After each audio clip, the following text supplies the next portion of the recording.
প্রথমে নিউ ফাইলে যাব, কাস্টম আমরা প্রথমে ইউনিট সিলেক্ট করব, ইঞ্চিসে 5 ইঞ্চ উইথ 5 ইঞ্চ হাইট দিয়ে ক্রিয়েট দিব। একটা আমার আর্টবোর্ড ক্রিয়েট হয়ে যাবে। এরপর আমার কাজ হচ্ছে ফাইলে যাব, প্লেসে যাব, আমার পিকচারটা খুঁজে বের করব, প্লেস করব, ক্লিক করব, এরপর শিফট ক্লিক করে এটা রিসাইজ করব। এরপর এটাকে সিলেক্ট করব, উইন্ডোতে যাব, এরপর ইমেজ ট্রেসে ক্লিক করব, মোডসে যাব, কালার দিব, অ্যাডভান্সে যাব, ইগনোর ওয়াইটে ক্লিক করে ট্রেস দিব, এরপর এক্সপ্যান্ড চাপ দিব। আমার ইমেজ ট্রেসিং ডান। এবার পুরোটাকে সিলেক্ট করে কন্ট্রোল অল্টার চেপে ড্র্যাগ করলে এটা কপি পেস্ট তৈরি হয়ে যাবে। এভাবে আরও কয়েকটা কপি পেস্ট তৈরি করব। আমার একটা প্যাটার্ন ডান। এবার হচ্ছে আমার সিমলেস এজগুলো তৈরি করতে হবে। এর জন্য সেম এরকম কন্ট্রোল অল্টার চেপে এদের দুটো কপি নিব, এদের আরও দুটো কপি নিলাম, এজ তৈরি করলাম।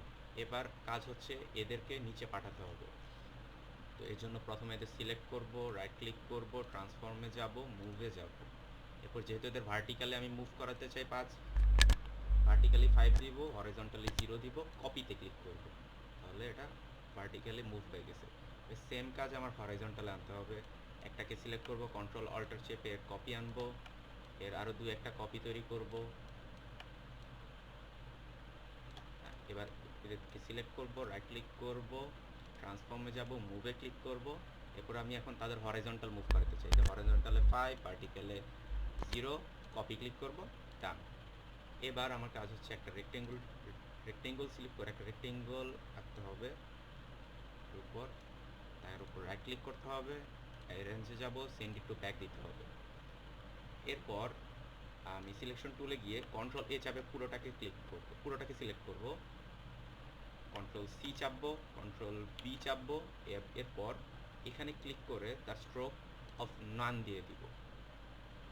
এবার সিলেকশন টুলে গিয়ে আবার কন্ট্রোল এ চেপে এটাকে ধরে ড্র্যাগ করে এই সোয়াচেসের এখানে রেখে দিব। আমার সোয়াচ ডান।